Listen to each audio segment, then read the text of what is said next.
ಪುಣ್ಯ ಸಂಸ್ಮರಣೋತ್ಸವದಲ್ಲಿ ಈಗ ನುಡಿ ನಮನವನ್ನು ಸಮರ್ಪಿಸಲಿಕ್ಕೆ ದಿವ್ಯಾಶೀರ್ವಾದ ಪೂಜ್ಯರಿಂದ ಪಡೆಯೋಣ.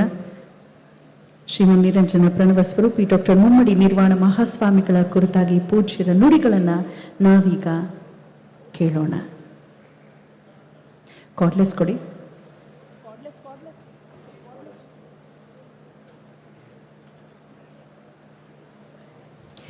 ಗುರುದೇವೋ ಮಹಾದೇವೋ ಗುರುದೇವೋ ಸದಾಶಿವ ಗುರುರ್ ಸಾಕ್ಷಾತ್ ಪರಬ್ರಹ್ಮ ತಸ್ಮೈ ಶ್ರೀ ಗುರವೇ ನಮಃ. ಈ ಸಮಯದಲ್ಲಿ ನಡೆದಾಡುವ ದೇವರು ಅಂತಾನೆ ಕರೆಸ್ಕೊಳ್ತಿದ್ದಂತಹ ಸಿದ್ಧಗಂಗಾ ಶ್ರೀಗಳು ಶಿವಕುಮಾರ ಮಹಾಸ್ವಾಮಿಗಳನ್ನ ಕೂಡ ಮನಸ್ಸ ಸ್ಮರಿಸೋಣ. ಪೂಜ್ಯರೇ, ಜ್ಯೋತಿ ಮುಟ್ಟಿದ ಬತ್ತಿಯೆಲ್ಲ ಜ್ಯೋತಿಯ ಪುದಯ, ಸಾಗರವ ಮುಟ್ಟಿದ ನದಿಗಳೆಲ್ಲ ಸಾಗರ ಒಪ್ಪುವಯ್ಯ, ಪ್ರಸಾದವ ಮುಟ್ಟಿದ ಪದಾರ್ಥಗಳೆಲ್ಲ ಪ್ರಸಾದ ಒಪ್ಪುವಯ್ಯ, ಲಿಂಗವ ಮುಟ್ಟಿದ ಅಂಗವೆಲ್ಲ ಲಿಂಗ ಒಪ್ಪುವಯ್ಯ. ಸಕಲೇಶ್ವರ ದೇವ, ನಿಮ್ಮ ಮುಟ್ಟಿದವರೆಲ್ಲ ನಿಮ್ಮಂತ ಪರೆಯ.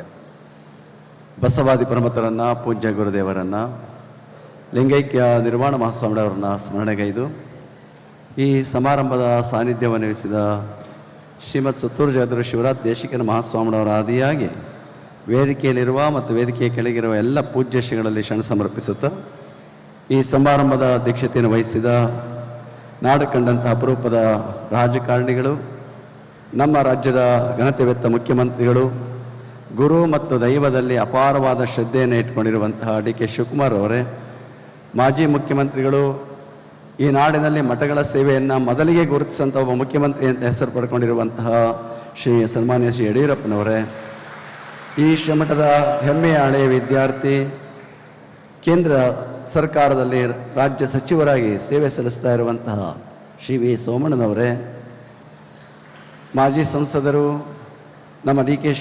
ಶಿವಕುಮಾರ್ ಅವರ ಸಹೋದರರು ಆದ ಸುರೇಶ್ ಅವರೇ, ರವಿ ಅವರೇ, ಶ್ರೀಕಂಠ ಅವರೇ, ವೇದಿಕೆಯಲ್ಲಿರುವ ಎಲ್ಲ ಗಣ್ಯರೇ, ಆತ್ಮೀಯರೇ, ತಾಯಿಂದರೇ, ಮಾತೆಯರೇ, ಇವತ್ತು ನಾವೆಲ್ಲರೂ ಕೂಡ ಲಿಂಗೈಕ್ಯ ಪೂಜ್ಯ ನಿರ್ವಾಣ ಮಹಾಸ್ವಾಮಿಗಳವರ ಸಂಸ್ಮರಣೆಯ ಪವಿತ್ರ ಕಾರ್ಯಕ್ರಮದಲ್ಲಿ ನಾವೆಲ್ಲ ಪಾಲ್ಗೊಂಡಿದ್ದೇವೆ. ನೀವೆಲ್ಲರಿಗೆ ತಿಳಿದ ಹಾಗೆ ಕನಕಪುರ ದೇಗುಲ ಮಠ ತನ್ನದೇ ಆದಂತಹ ಧಾರ್ಮಿಕ, ಆಧ್ಯಾತ್ಮಿಕ ಇತಿಹಾಸ ಪರಂಪರೆಯುಳ್ಳಂತಹ ಒಂದು ಮಠ ಇದು. 12ನೇ ಶತಮಾನದ ಬಸವಾದಿ ಶರಣರ ಕ್ರಾಂತಿಯ ನಂತರ ನಮ್ಮ ಕರ್ನಾಟಕದಲ್ಲಿ ಮತ್ತೊಂದು ಅಲ್ಲಲ್ಲೇ ಇಂತಹ ಅನೇಕ ಧಾರ್ಮಿಕ ಕೇಂದ್ರಗಳು ಉದಯವಾಗಿದೆ. ಆ ಪರಂಪರೆಯಲ್ಲಿ ಬರುವಂತಹದ್ದು ನಮ್ಮ ದೇಗುಲ ಮಠವು ಕೂಡ ಒಂದಾಗಿರುವಂತಹದ್ದು.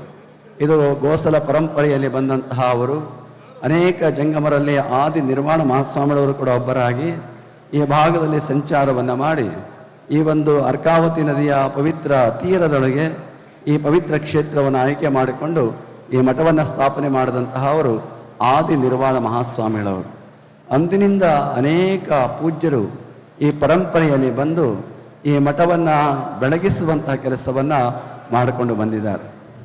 ಅದರಲ್ಲಿ ವಿಶೇಷವಾಗಿ ನಾವೆಲ್ಲ ಕಂಡ ಹಾಗೆ ಇಂದಿನ ನಿರ್ವಾಣ ಮಹಾಸ್ವಾಮಿಗಳವರು, ಬಹುಶಃ ಅವರನ್ನು ಇಲ್ಲಿ ಬಹಳಷ್ಟು ಜನ ಕಂಡಂತಹವರೆಲ್ಲ ಎಲ್ಲ ಅಪರೂಪವಾಗಿರುವಂತಹ ಅವರು, ಅವರಲ್ಲಿದ್ದಂತಹ ಮಾನವೀಯ ಗುಣಗಳು ಮತ್ತು ಸಕಲ ಜೀವಾತ್ಮರಿಗೆ ಲೇಸನೇ ಬಯಸುವಂತಹ ಗುಣಗಳನ್ನು ಇವತ್ತು ನಾವೆಲ್ಲ ಊಹೆ ಮಾಡೋದಕ್ಕೆ ಸಾಧ್ಯ ಆಗದೆ ಇರುವಂತಹ ಅವರು ಇಮ್ಮಡಿ ಲಿಂಗೈಕ್ಯ ಆಗಿನ ನಿರ್ವಾಣ ಮಹಾಸ್ವಾಮಿಗಳವರಾಗಿದ್ದಂತಹ ಅವರು ಎಂತಹ ಒಂದು ಪ್ರಾಣಿಗಳ ಮೇಲೆ ಪ್ರೀತಿ, ಮನುಷ್ಯನ ಮೇಲೆ ಭಕ್ತಿ ಪ್ರೀತಿಯನ್ನು ಇಟ್ಕೊಂಡಿದ್ರು ಅಂದರೆ ನೀವೆಲ್ಲ ಕೇಳಿದ ಹಾಗೆ ಒಂದು ಪ್ರಕರಣ ಆಗುತ್ತೆ. ಒಂದು ಸಾರಿಯಲ್ಲಿ ಇಲ್ಲಿ ಮಠದಲ್ಲಿ ಒಂದು ಬೆಕ್ಕಿನ ಮರಿ ಹಾಕಿರ್ತದೆ.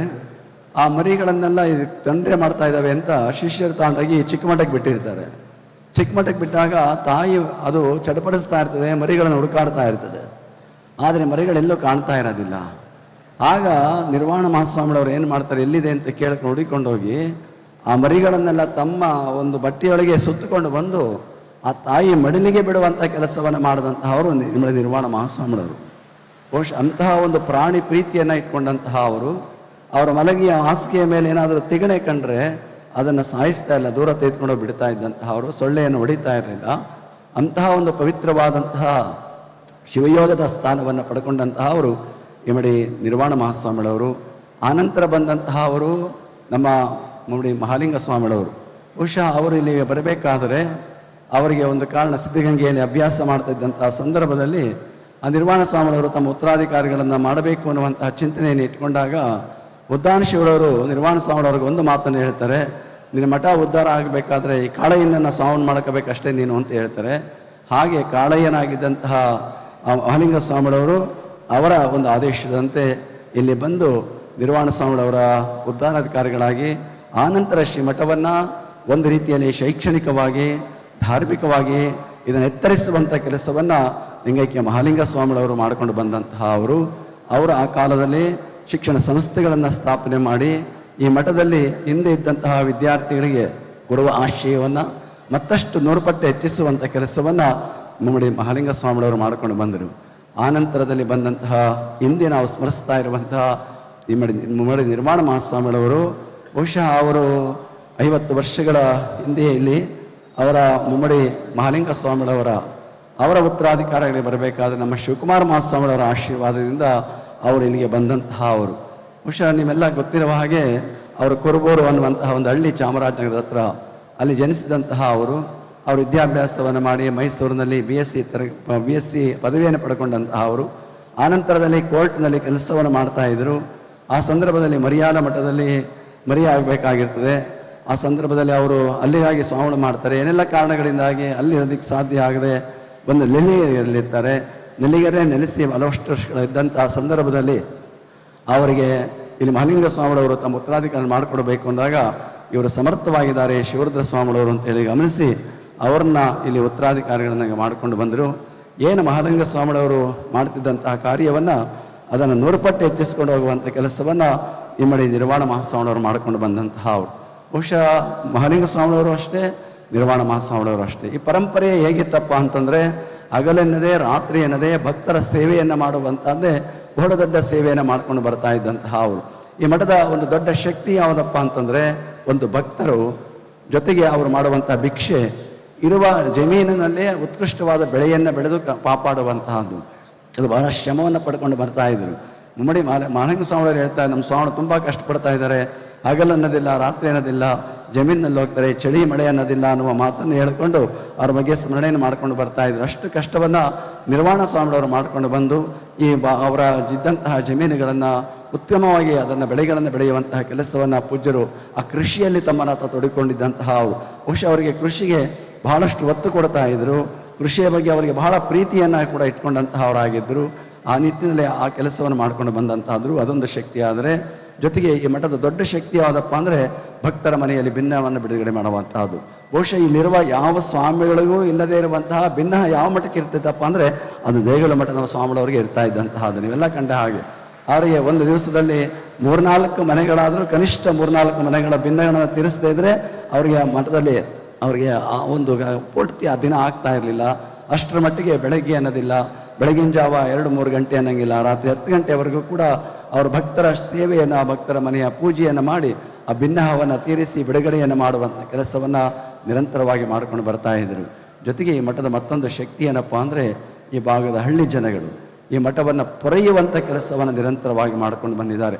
ಬಹುಶಃ ವರ್ಷಕ್ಕೊಮ್ಮೆ ಈ ಮಠದಲ್ಲಿ ಪೂಜ್ಯರು ಒಂದು ತಿಂಗಳ ಗಟ್ಟಲೆಗಳ ಕಾಲ ಹಳ್ಳಿಗಳ ಕಡೆ ಹೋಗ್ತಾ ಇದ್ರು.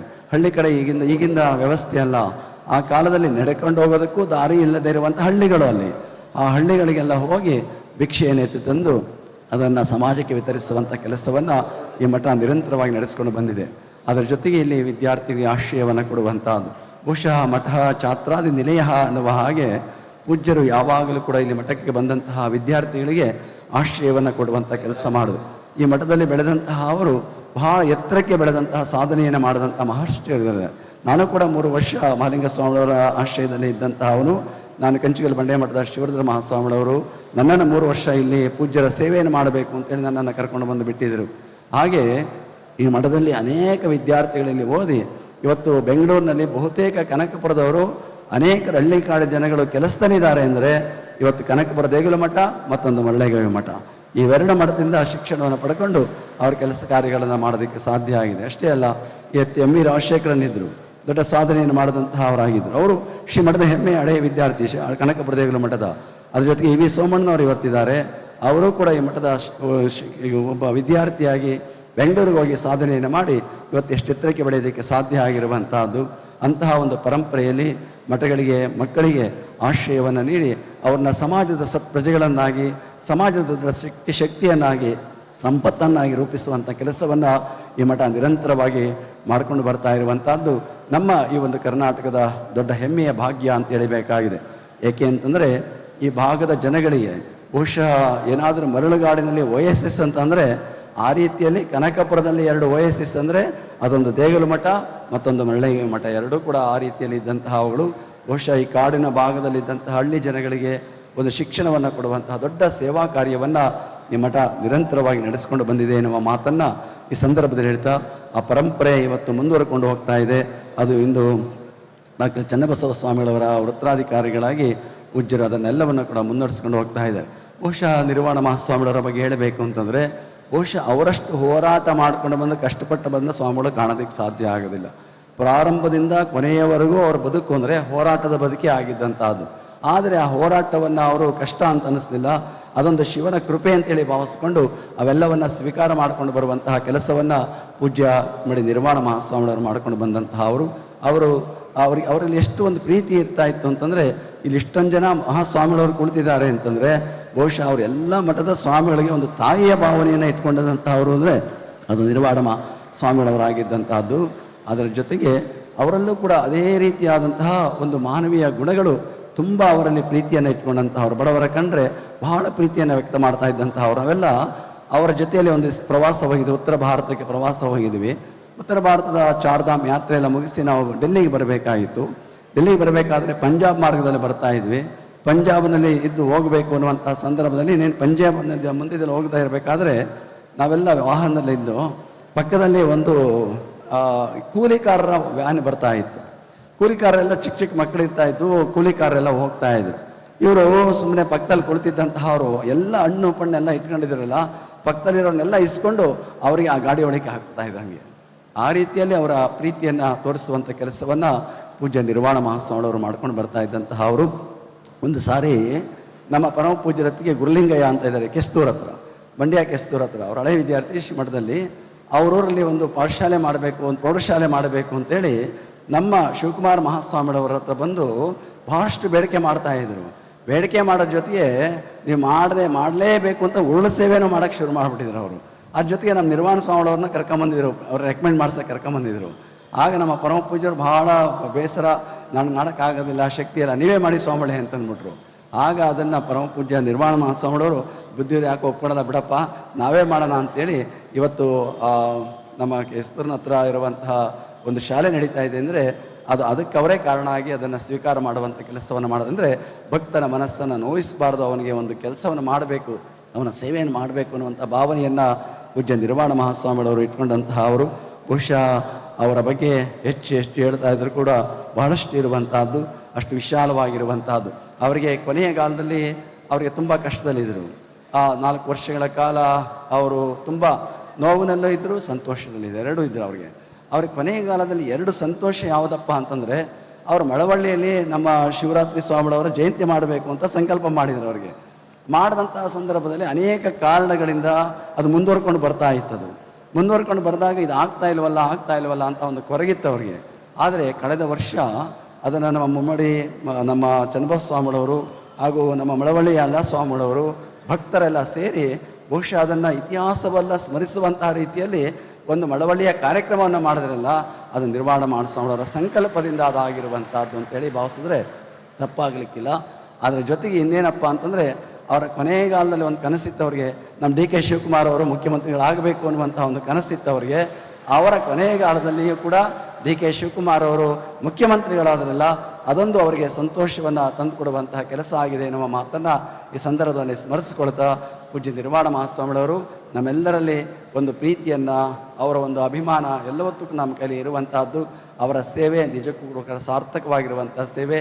84-85 ವರ್ಷಗಳ ಕಾಲ ನಿರಂತರವಾಗಿ ಸಮಾಜಕ್ಕೆ ತಮ್ಮನ್ನು ತಾವು ಅರ್ಪಣೆ ಮಾಡಿಕೊಂಡು ಬಂದಂತಹ ಅವರು. ತನು ನಿಮ್ಮದೆಂದ ಬಳಿಕೆಯನಿಗೆ ಬೇರೆ ತನುವಿಲ್ಲ, ಮನ ನಿಮ್ಮದೆಂದ ಬಳಿಕೆಯನಿಗೆ ಬೇರೆ ಮನವಿಲ್ಲ, ಧನ ನಿಮ್ಮದೆಂದ ಬಳಿಕೆಯನಿಗೆ ಬೇರೆ ಧನವಿಲ್ಲ, ಇಂತೀ ತ್ರಿವಿಧವೋ ನಿಮ್ಮದೆಂದ ಬಳಿಕ ಎನಿಗೆ ಬೇರೆ ವಿಚಾರ ಉಂಟೆ ಕೂಡಲ ಸಂಗಮ ದೇವ ಅನ್ನುವ ಹಾಗೆ ಆ ತನು ಮನ ಧನ ಎಲ್ಲವನ್ನೂ ಕೂಡ ಸಮಾಜಕ್ಕಾಗಿ ಅರ್ಪಣೆ ಮಾಡುವಂತಹ ಕೆಲಸವನ್ನು ನಿರ್ವಾಣ ಮಹಾಸ್ವಾಮಿಗಳವರು ನಿರಂತರವಾಗಿ ಮಾಡಿಕೊಂಡು ಬಂದಂತಹ ಅವರು ಅನ್ನುವ ಮಾತನ್ನು ಈ ಸಂದರ್ಭದಲ್ಲಿ ಹೇಳ್ತಾ, ಲೇಸರಿಸಿಕೊಂಡು 5 ದಿನ ಬದುಕಿದರೇನು, ಲೇಸರಿಸಿಕೊಂಡು 4 ದಿನ ಬದುಕಿದರೇನು, ಲೇಸರಿಸಿಕೊಂಡು 1 ದಿನ ಬದುಕಿದರೆ ಸಾಲದೆ ಕೂಡಲ ಸಂಗಮ ದೇವನಲ್ಲಿ ಅನ್ನುವ ಹಾಗೆ ನಿರ್ವಾಣ ಮಹಾಸ್ವಾಮಿಗಳವರ ಜೀವನ ಅದು ಲೇಸಾದ ಹಸನಾದ ಸಮಾಜಕ್ಕೆ ಬೇಕಾದಂತಹ ಬದುಕಾಗಿ ಅವರು ಬೆಳಕಾಗಿ ಇವತ್ತೂ ಕೂಡ ಬೆಳಕಾಗಿ ನಮ್ಮೆಲ್ಲರ ಮುಂದೆ ಇದ್ದಾರೆ ಎನ್ನುವ ಮಾತನ್ನು ಈ ಸಂದರ್ಭದಲ್ಲಿ ಸ್ಮರಿಸಿಕೊಳ್ತಾ ಅವರ ಈ ಒಂದು ಸಂಸ್ಮರಣೆಯ ಕಾರ್ಯಕ್ರಮವನ್ನು ಅತ್ಯಂತ ಭಕ್ತಿ ಶ್ರದ್ಧೆ ಅಭಿಮಾನ ಪ್ರೀತಿಪೂರ್ವಕವಾಗಿ ಈ ಕಾರ್ಯಕ್ರಮವನ್ನು ಪೂಜ್ಯ ನಮ್ಮ ಚನ್ನಬಸವ ಸ್ವಾಮಿಗಳವರು ಇಷ್ಟು ಕಡಿಮೆ ಅವಧಿಯಲ್ಲಿ ಇಷ್ಟೊಂದು ದೊಡ್ಡದಾಗಿ ವ್ಯಾಪಕವಾಗಿ ಇದನ್ನು ಹಮ್ಮಿಕೊಳ್ಳುವಂತಹ ಕೆಲಸವನ್ನು ಮಾಡಿದ್ದಾರೆ. ಅದು ನಿರ್ವಾಣ ಮಹಾಸ್ವಾಮಿಯವರ ಕೃಪಾ ಆಶೀರ್ವಾದ ಅವರ ಮೇಲೆ ಸದಾ ಇರುವಂತಹದ್ದು ಅನ್ನುವ ಮಾತನ್ನು ಹೇಳ್ತಾ ಅವರ ಮೇಲೆ ಇವತ್ತು ಹೆಗಲ ಮೇಲೆ ಅವರ ಜವಾಬ್ದಾರಿ ಇದೆ. ಈ ಮಠದ ಪರಂಪರೆಯನ್ನು ಉಳಿಸ್ಕೊಂಡು ಹೋಗುವಂತಹದ್ದು ಏನು ನಿರ್ವಾಣ ಮಹಾಸ್ವಾಮಿಗಳವರು ಇಂದಿನ ಮಹಾಲಿಂಗ ಸ್ವಾಮಿಗಳವರು ಅವರ ಇಂದಿನ ನಿರ್ವಾಣ ಸ್ವಾಮಿಗಳವರ ಪರಂಪರೆ ಇದೆ. ಆ ಪರಂಪರೆಗೆ ಚ್ಯುತಿ ಬರದ ಹಾಗೆ ಅದನ್ನು ಯಾವತ್ತೂ ಕೂಡ ಹೆಚ್ಚು ಮುಂದುವರಿಸ್ಕೊಂಡು ಹೋಗುವಂತಹ ಜವಾಬ್ದಾರಿ ಇವತ್ತು ನಮ್ಮ ಚನ್ನಬಸವ ಸ್ವಾಮಿಗಳವರ ಮೇಲಿದೆ ಎನ್ನುವಂತಹ ಮಾತನ್ನು ಈ ಸಂದರ್ಭದಲ್ಲಿ ಹೇಳ್ತಾ ಅದನ್ನು ಅವರು ಮತ್ತಷ್ಟು ಹೆಚ್ಚಿಸ್ಕೊಂಡು ಹೋಗುವಂಥ ಕೆಲಸವನ್ನು ಅವರು ಮಾಡಲಿ ಎನ್ನುವ ಹಾರೈಕೆಯನ್ನು ವ್ಯಕ್ತ ಮಾಡ್ತಾ ನಿರ್ವಾಣ ಮಹಾಸ್ವಾಮಿಗಳವರಿಗೆ ಸುತ್ತೂರಿಗೆ ಮತ್ತು ಸಿದ್ಧಗಂಗೆಗೆ ಬಹಳ ಅಭಿಮಾನ ಪ್ರೀತಿಯನ್ನು ಇಟ್ಕೊಂಡಂತಹ ಅವರು ಸುತ್ತೂರಿನ ಯಾವುದೇ ಕಾರ್ಯಕ್ರಮ ಇದ್ದರೂ ಕೂಡ ಅಲ್ಲಿ ನಾನು ಹೋಗಬೇಕು ಇರಬೇಕು ಅನ್ನುವಂತಹ ಭಾವನೆ. ಅವರು ಹೋಗದೆ ಇದು ತೊಂದರೆ ಆಗಿದ್ದಾಗಲೂ ಕೂಡ ಜಾತ್ರಾ ಸಂದರ್ಭದಲ್ಲಿ ಬಂದು 2 ದಿವಸಗಳ ಕಾಲ ಎದ್ದು ಬರುವಂಥ ಕೆಲಸವನ್ನು ಮಾಡಿದರು ಅಂದರೆ ಅವರಿಗೆ ಸುತ್ತೂರಿನ ಮೇಲೆ ಎಷ್ಟು ಪ್ರೀತಿ ಇತ್ತು ಅನ್ನೋದನ್ನು ನಾವೆಲ್ಲ ಗಮನಿಸಬೇಕಾಗಿರುವಂಥದ್ದು. ಹಾಗೆ ಸಿದ್ಧಗಂಗೆಯ ಮೇಲೂ ಕೂಡ ಅಷ್ಟೇ ಗದ್ದಿಗೆ ದರ್ಶನ ಮಾಡಬೇಕು ಹೋಗ್ಬೇಕಂಡ್ರಿ ಕೊನೆಯ ಒಂದು ಸತಿ ಬರಬೇಕು ಅಂತ ಇದ್ದರು. ಆದರೆ ಅವರು ಬರಲಿಕ್ಕೆ ಸಾಧ್ಯ ಆಗಲಿಲ್ಲ. ಅವ್ರ ಕೊನೆಯ ಒಂದು ಕಾರ್ಯಕ್ರಮ ಯಾವುದಂದ್ರಪ್ಪ ಅಂದರೆ ನಮ್ಮ ಹಲಸಳ್ಳಿ ಮಠದ ಗವಿ ಮಠದ ಕಾರ್ಯಕ್ರಮ ಕಳೆದ ತಿಂಗಳು ಒಂದು ಕಾರ್ಯಕ್ರಮ ಆಯಿತು. ಆ ಕಾರ್ಯಕ್ರಮದಲ್ಲಿ ಪೂಜ್ಯರು ಕೊನೆಯ ಕಾರ್ಯಕ್ರಮವಾಗಿ ಬಂದು ತೋಟದಲ್ಲಿ ಮಠದಲ್ಲಿ ಮತ್ತು ಸಂಜೆ ಅವರಿಗೆ ಇದ್ದು ಅವರು ಈ ಕಡೆಗೆ ಬಂದಂತಹ ಅವರಾದರು. ಒಟ್ಟಿನಲ್ಲಿ ಯಾರೂ ಕೂಡ ಈ ಒಂದು ಸಾವಿನಿಂದ ತಪ್ಪಿಸ್ಕೊಳ್ಳೋದಕ್ಕೆ ಸಾಧ್ಯ ಇಲ್ಲ. ಆಯುಷ್ಯ ತೀರಿದಲ್ಲದೆ ಮರಣವಿಲ್ಲ, ಭಾಷೆ ತಪ್ಪಿದಲ್ಲದೆ ದಾರಿದ್ರ್ಯವಿಲ್ಲ ಅನ್ನುವಂತಹ ಒಂದು ಶರಣರ ನುಡಿ ಇದೆ. ಹಾಗೆ ಸಾವು ಯಾವತ್ತೂ ಕೂಡ ಎಲ್ಲರ ಬೆಂದೇ ಇರುವಂತಹದ್ದು. ನಾವು ನಿತ್ಯ ಪ್ರಯಾಣ ಮಾಡ್ತಾ ಇರುವಂಥದ್ದು ಯಾವ ಕಡೆಗೆ? ಸಾವಿನ ಕಡೆಗೆ ನಾವೆಲ್ಲ ಪ್ರಯಾಣ ಮಾಡ್ತಾ ಇರುವಂಥದ್ದು. ಒಂದು ದಿವಸ ನಾವು ಕಳೆದು ಅಂದರೆ ಸಾವಿಗೆ ಅಷ್ಟು ಹತ್ರ ಆಗ್ತಾ ಇದ್ದೀವಿ ಅಂತೇಳಿ ಭಾವಿಸ್ಕೊಳ್ಬೇಕಾಗಿದೆ. ಆದರೆ ಸಾವಿದೆ ಅಂತೇಳಿ ತಿಳಿದು ನಾವು ಜಾಗೃತರಾಗಿ ಬದುಕುವಂತಹ ನಮ್ಮ ಜೀವನವನ್ನು ಸಾರ್ಥಕಪಡಿಸಿಕೊಳ್ಳುವಂತಹ ಒಂದು ಸಂದೇಶ ಯಾವತ್ತೂ ಕೂಡ ಸಾವು ನಮಗೆ ತಂದು ಕೊಡ್ತಾ ಇರ್ತದೆ. ಸಾವು ಬಂದಾಗ ನಾವು ಅಂದ್ಕೊಳ್ಬೇಕು ನಮ್ಮ ಜೀವನವು ಅಶಾಶ್ವತ, ನಾವು ಯಾವುದನ್ನು ತೆಗೆದುಕೊಳ್ಳೋಕ್ಕಾಗೋದಿಲ್ಲ ಅನ್ನುವಂಥ 2 ಸಂದೇಶವನ್ನು ಪ್ರತಿಯೊಬ್ಬರಿಗೂ ಕೊಟ್ಕೊಂಡು ಹೋಗ್ತಾ ಇರುವಂತಹದ್ದು. ಅದು ಯಾರೇ ಆಗಿರಲಿ, ಸಾಮಾನ್ಯ ಶಿವಯೋಗಿ ಯಾರೂ ಕೂಡ ಹುಟ್ಟಿದವರು ಸಾಯಲೇಬೇಕಾಗಿರುವಂತಹದ್ದು. ಜಾತಸ್ಯ ಮರಣಂ ಧ್ರುವಂ ಅನ್ನುವಂತಹ ಮಾತಿದೆ. ಹಾಗೆ ಪೂಜ್ಯ ಲಿಂಗೈಕ್ಯ ನಿರ್ವಾಣ ಮಹಾಸ್ವಾಮಿಗಳವರು 84-85 ವರ್ಷಗಳ ಕಾಲ ನಿರಂತರವಾಗಿ ಸಮಾಜದ ಸೇವೆಯನ್ನು ಮಾಡಿ ಇವತ್ತು ಜ್ಯೋತಿಯಾಗಿ ಬೆಳಗಿ ಇವತ್ತು ದೇಗಲ ಜ್ಯೋತಿಯಾಗಿಲ್ಲ ಸಮಾಜದ ಜ್ಯೋತಿಯಾಗಿ ಯಾವತ್ತು ಬೆಳಗುವಂಥ ಕೆಲಸವನ್ನು ಅವರು ನಿರಂತರವಾಗಿ ಮಾಡಿದ್ದಾರೆ ಎನ್ನುವಂತಹ ಮಾತನ್ನು ಹೇಳ್ತಾ ಅವರ ಒಂದು ಸ್ಮರಣೆ ಈ ಮಠದ ಪರಂಪರೆಯಲ್ಲಿ ಭಕ್ತರಿಗೆ ವಿಶೇಷವಾಗಿ ಸ್ವಾಮಿಗಳಿಗೆ ದೊಡ್ಡ ಶಕ್ತಿಯಾಗಿದೆ ಎನ್ನುವಂತಹ ಮಾತನ್ನು ಹೇಳ್ತಾ ಈ ಕಾರ್ಯಕ್ರಮದಲ್ಲಿ ಭಾಗವಹಿಸಿರುವ ಪೂಜ್ಯ ನಮ್ಮ ಜಗದ್ಗುರು ಶಿವನಾಥ ದೇಶಿಕನ ಮಹಾಸ್ವಾಮಿಗಳವರು ನಿರ್ವಾಣ ಮಹಾಸ್ವಾಮಿಗಳವರ ಮೇಲೆ ಅಪಾರವಾದ ಪ್ರೀತಿಯನ್ನು ಇಟ್ಕೊಂಡಂತಹ ಅವರು ಅನೇಕ ಸಂದರ್ಭಗಳಲ್ಲಿ ಆಸ್ಪತ್ರೆ ಸೇರಿದಂತಹ ಸಂದರ್ಭದಲ್ಲಿ ಅವರಿಗೆ ಬೆನ್ನೆಲುಬಾಗಿ ನಿಂತು ಯಾವತ್ತು ಮುಂಚೂಣಿಯಾಗಿ ಹೋಗಿ ಅವರಿಗೆ ಬೆನ್ನು ತಟ್ಟಿ ಒಂದು ಶಕ್ತಿಯನ್ನು ತುಂಬುವಂಥ ಕೆಲಸವನ್ನು ನಮ್ಮ ಪೂಜ್ಯ ಶಿವರಾಜ ದೇಶಿಕನ ಮಹಾಸ್ವಾಮಿಗಳವರು ನಿರಂತರವಾಗಿ ಮಾಡ್ಕೊಂಡು ಬಂದರು. ಅವ್ರಿಗಷ್ಟೇ ಅಲ್ಲ, ನನಗೂ ಅಷ್ಟೇ. ಅದೇ ರೀತಿಯಲ್ಲಿ ಯಾವತ್ತೂ ಕೂಡ ಅವರು ಮಾತೃ ಹೃದಯವನ್ನು ತುಂಬಿ ನಮ್ಮೆಲ್ಲರಿಗೆ ನೈತಿಕ ಬೆಂಬಲವನ್ನು ಶಕ್ತಿಯನ್ನು ತುಂಬುವಂಥ ಕೆಲಸವನ್ನು ಅವರು ನಿರಂತರವಾಗಿ ಮಾಡ್ಕೊಂಡು ಬರ್ತಾ ಇರುವಂಥದ್ದು ನಮ್ಮೆಲ್ಲರ ಒಂದು ಭಾಗ್ಯ ಅಂತೇಳಿ ಭಾವಿಸ್ಕೊಳ್ತಾ ಈ ಸಂದರ್ಭದಲ್ಲಿ ಮುಖ್ಯಮಂತ್ರಿಗಳಾದ ಡಿ.ಕೆ. ಶಿವಕುಮಾರ್ ಬಹುಶಃ ಅವರಷ್ಟು ತಾಳ್ಮೆ ಯಾರಿಗೂ ಇಲ್ಲ. ನೀವೆಲ್ಲ ಕಂಡ ಹಾಗೆ ಎಲ್ಲ ಅವರು ಮುಖ್ಯಮಂತ್ರಿ ಆಗಬೇಕು ಅಂತ ಬಡ್ಕೊಳ್ತಾ ಇದ್ದಾರೆ. ಸುಮ್ಮನಿರಪ್ಪ ಅಂತ ಹೇಳ್ತಾ ಇದ್ರು. ಆ ತಾಳ್ಮೆಯಿಂದಾಗಿ ಅವರು ಇವತ್ತು ಮುಖ್ಯಮಂತ್ರಿ ಆಗುವಂತಹ ಶಕ್ತಿ ಅವರಲ್ಲಿದೆ. ಇವತ್ತು ಆ ಶಕ್ತಿಯಿಂದಾಗಿ ಇವತ್ತು ಎತ್ತರಕ್ಕೆ ಬೆಳೆದು ಇವತ್ತು ಕರ್ನಾಟಕದ ಮುಖ್ಯಮಂತ್ರಿಗಳಾಗಿ ಬಹುದೊಡ್ಡ ಸೇವಾ ಕಾರ್ಯವನ್ನು ಮಾಡುವಂತಹ ಜವಾಬ್ದಾರಿ ಅವರ ಮೇಲೆ ಇರುವಂತಹದ್ದು. ಮುಖ್ಯಮಂತ್ರಿಗಳಾಗಿ ಇವತ್ತು ಸಮಾಜದ ಒಳ್ಳೆಯ ಕಾರ್ಯಗಳನ್ನು ಮಾಡಿ ಅವರು ಕೂಡ ಒಬ್ಬ ಜನಪ್ರಿಯ ಮುಖ್ಯಮಂತ್ರಿಗಳ ಸ್ಥಾನದಲ್ಲಿ ಅವರು ಸೇರಲಿ ಎನ್ನುವಂತಹ ಹಾರೈಕೆಯನ್ನು ಈ ಸಂದರ್ಭದಲ್ಲಿ ವ್ಯಕ್ತ ಮಾಡ್ತಾ ಮಾಜಿ ಮುಖ್ಯಮಂತ್ರಿಗಳಾದ ಯಡಿಯೂರಪ್ಪನವರು, ಬಹುಶಃ ಯಡಿಯೂರಪ್ಪನವರು ಅಂತಂದರೆ ಒಂದು ರೀತಿಯಲ್ಲಿ ಮಠಗಳ ಸೇವೆಯನ್ನು ಗುರುತಿಸಿದಂಥ ಮೊದಲ ಮುಖ್ಯಮಂತ್ರಿ ಅಂತೇಳಿ ಪಾತ್ರ ಆಗಿದ್ದಾರೆ ಅಂದರೆ ತಪ್ಪಾಗಲಿಕ್ಕಿಲ್ಲ. ಎಲ್ಲರೂ ಕೂಡ ಅಂತಹ ಮುಖ್ಯಮಂತ್ರಿಗಳಾಗಿ ವಯಸ್ಸಿನಲ್ಲಿಯೂ ಕೂಡ ಉತ್ಸಾಹವನ್ನು ತುಂಬಿಕೊಂಡು ಈ ಕಾರ್ಯಕ್ರಮದಲ್ಲಿ ಭಾಗವಹಿಸಿದ್ದಾರೆ. ವಿಶೇಷವಾಗಿ ಸೋಮಣ್ಣನವರು ಎಲ್ಲ ಮಠಗಳ ಬಗ್ಗೆ ಪ್ರೀತಿಯನ್ನು ಇಟ್ಕೊಂಡು ಕೆಲಸವನ್ನು ಮಾಡ್ಕೊಂಡು ಬರ್ತಾ ಇರುವಂತಹ ಅವರಿಗೆ ಅಪಾರವಾದ ಈ ಮಠದ ಬಗ್ಗೆ ಬಹಳ ಭಕ್ತಿ ಶ್ರದ್ಧೆ ಇರುವಂತಹದ್ದು. ಅವರು ಈ ಕಾರ್ಯಕ್ರಮದಲ್ಲಿ ಭಾಗವಹಿಸಿ ಇದು ನನ್ನ ಮಠ, ನಾನು ಓದಿರೋ ಮಠ ಅಂತ ಅಭಿಮಾನ ಅವರಿಗೆ ಯಾವತ್ತೂ ಇದೆ ಎನ್ನುವ ಮಾತನ್ನು ಹೇಳ್ತಾ ಇನ್ನು ಅನೇಕರು ಡಿ.ಕೆ. ಸುರೇಶ್ ಅವರು ಬಹುಶಃ ಈ ಕಾರ್ಯಕ್ರಮ ಆಗುವ ಮುನ್ನ ಸುರೇಶ್ ಅವರು ಇಲ್ಲಿ ನಿಂತು ಮುಖ್ಯಮಂತ್ರಿಗಳ ಆದೇಶದಂತೆ ಎಲ್ಲ ಕಾರ್ಯಗಳನ್ನು ನೆರವೇರಿಸೋದಕ್ಕೆ ಬೆನ್ನೆಲುಬಾಗಿ ನಿಲ್ಲುವಂಥ ಕೆಲಸವನ್ನು ಡಿ ಕೆ ಸುರೇಶ್ ಅವರು ಮಾಡ್ಕೊಂಡು ಬರ್ತಾ ಇರುವಂಥವ್ರು. ವೇದಿಕೆಯ ಮೇಲೆ ರವಿಯವರು ಮತ್ತಿತರರು, ಗಣೇಶ್ ಅವರು ಕೂಡ ಪ್ರಸಾದ್ ಬಂದಿದ್ದಾರೆ. ಅನೇಕರು ಈ ಕಾರ್ಯಕ್ರಮದಲ್ಲಿ ಭಾಗವಹಿಸಿದ್ದಾರೆ. ಅತ್ಯಂತ ಯಶಸ್ವಿಯಾದಂಥ ಕಾರ್ಯಕ್ರಮ, ಇದೊಂದು ಸ್ಮರಣೀಯವಾದಂತಹ ಭಕ್ತಿಯ ಕಾರ್ಯಕ್ರಮ ಇದಾಗಿದೆ ಎನ್ನುವಂತಹ ಮಾತನ್ನು ಹೇಳ್ತಾ, ಪೂಜ್ಯ ಶ್ರೀಗಳವರು ಒಂದು ಕೆಲಸವನ್ನು ಮಾಡಿದ್ರು, 108 ಜಂಗಮರ ಪೂಜೆಯನ್ನು ಮಾಡಿದ್ರು. ಏಕೆಂದರೆ ಆ ನಿರ್ವಾಣ ಮಹಾಸ್ವಾಮಿಗಳವರಿಗೆ ಸ್ವಾಮಿಗಳ ಕಂಡ್ರೆ ಬಹಳ ಪ್ರೀತಿ ಇರ್ತಾ ಇತ್ತು. ಅವರು ಚಿಕ್ಕವರಿರಲಿ ದೊಡ್ಡವರಿರಲಿ ಯಾರೇ ಇರಲಿ ಅವರ ಮೇಲೆ ಅಪಾರವಾದಂಥ ಪ್ರೀತಿಯನ್ನೇ ತೋರಿಸಿ ಕರುಣೆಯನ್ನು ತೋರಿಸುವಂಥ ಕೆಲಸ ಮಾಡ್ತಾಯಿದ್ರು. ಅದಕ್ಕಾಗಿ ಅವರು ವಿಶೇಷವಾಗಿ ಇವತ್ತು 108 ಜನರ ಜಂಗಮ ಪೂಜೆಯನ್ನು ಮಾಡುವಂಥ ಕೆಲಸವನ್ನು ಈ ಕಾರ್ಯಕ್ರಮದಲ್ಲಿ ಮಾಡಿರುವಂಥದ್ದು ಪೂಜ್ಯ ನಿರ್ವಾಣ ಮಹಾಸ್ವಾಮಿಗಳವರಿಗೆ ಅದು ಪ್ರಿಯವಾಗುವಂಥ ಒಂದು ಕಾರ್ಯ ಅನ್ನುವಂತಹ ಮಾತನ್ನು ಈ ಸಂದರ್ಭದಲ್ಲಿ ಹೇಳ್ತಾ, ನೀವೆಲ್ಲ ಇಷ್ಟೊಂದು ಸಂಖ್ಯೆಯಲ್ಲಿ ಈ ಕಾರ್ಯಕ್ರಮದಲ್ಲಿ ಭಾಗವಹಿಸಿದ್ದೀರಿ. ಬಹುಶಃ ನನಗನ್ನಿಸ್ತಾ ಇದೆ ನಿರ್ವಾಣ ಸ್ವಾಮಿಗಳವರು ಎಲ್ಲೂ ಇಲ್ಲ, ನಿಮ್ಮೆಲ್ಲರ ಹೃದಯ ಮನಸ್ಸಿನಲ್ಲಿ ಅದು ಶಾಶ್ವತವಾಗಿದ್ದಾರೆ ಎನ್ನುವಂಥ ಮಾತನ್ನು ಹೇಳ್ತಾ, ಬಸವಾದಿ ಪ್ರಮತರ ಕೃಪೆ ತಮ್ಮೆಲ್ಲರ ಮೇಲೆ ಹಾರೈಸಿ ನನ್ನೆರಡು ಮಾತನ್ನು ಮುಗಿಸ್ತೀನಿ. ಓಂ ಶ್ರೀ ಗುರುಭ್ಯೋ ನಮಃ. ಪರಮ ಪೂಜ್ಯರ ಒಂದು ಅದ್ಭುತವಾದಂಥ ನುಡಿಗಳಿಗೆ ಶರಣು ಎಂದೆನ್ನುತ್ತಾ